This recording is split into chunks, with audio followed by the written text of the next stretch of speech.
Brian Billick here on the Rich Eisen Show. I'm trying to hold myself back from going here just yet because there's still so much time between now and kick, but it's difficult for me to not think that this is Mahomes' moment, that this is it. It's his first time in the Super Bowl, and I know we've seen before, first time in the Super Bowl. I mean, Marino went once, never got back. I get it. I just have a feeling like we're about to see, even against a defense that would allow him to burnish this reputation, this new, one would say, legacy, that this is a legacy potential birth for him. I'm wondering what you think, Brian. Yeah, that catapult to obviously what he has done to this point. He has a solid footing for a potential Hall of Fame career. Now, we got a long way to go. He's very, very young, obviously, and still has to follow up with it, stay healthy and the like.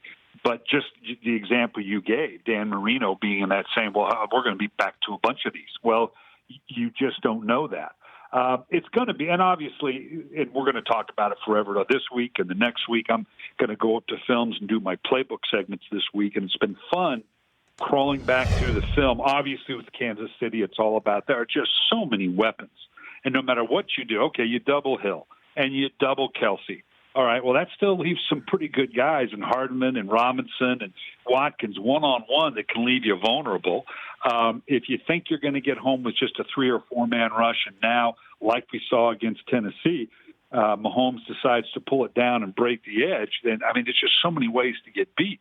But San Francisco, I mean, how impressive was that? No to doubt. win a championship game and throw the ball only 8 times, to run the ball that well, that was just stunning. Yeah, Brian Billick here on the Rich Eisen Show. Yesterday, I made the analogy. It was like a 5-year-old in an elevator pressing the same button over and over and over and over again because they just enjoy watching it light up and then just keep pressing the button. That's the way Kyle Shanahan was with Mostert and the run. I guess when you see it's working, how do you not stop pushing that button, right?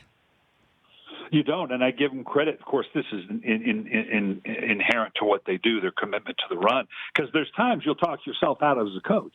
You know, you've got something going, and you start to think, well, you know, I'd have coaches all the time go, well, no, let's stay away from the inside zone because we're gashing them with it, and they got to start adjusting. I'm like, well, how about we let's see if they really do adjust, okay? How about we keep running those plays until they show us they can actually stop it? And Green Bay absolutely didn't matter what they did, what the number count was, who they dropped down. It was like nothing they could do. But I will say this, and Sean O'Hara and I were talking about this, because when you go back, the first thing that came to mind to me of this matchup was the 2007 Super Bowl of New England and the New York Giants. Mm-hmm. New England was number one in offense and explosive plays. It was Brady and Moss and Watson and Falk, all that whole group. And who came in? New York with that 4-man rush. Yep.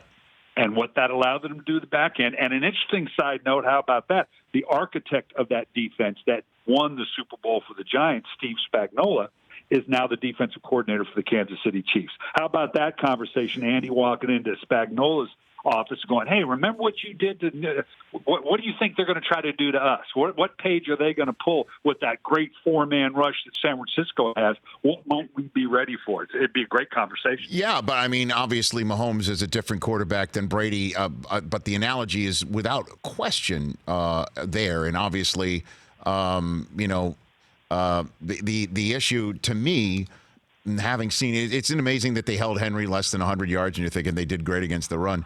That they should be better, the Chiefs defense, against the run for San Francisco, right? And to me, this game, Brian Billick, comes down to, can that defensive line that you point out, that comes in to put just 4 sets of hands in the dirt, you have to scheme your way, that they do get the pressure on Mahomes and win this football game and set the edge where Mahomes can't gain the edge. That to me is the win-loss of Super Bowl 54. I wonder what you think.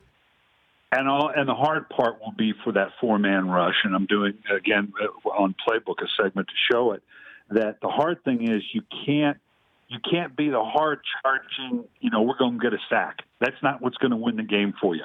If you stick to that 4-man rush, and there, you got talking about 5 first-round draft choices on that defensive line. They can rotate guys through.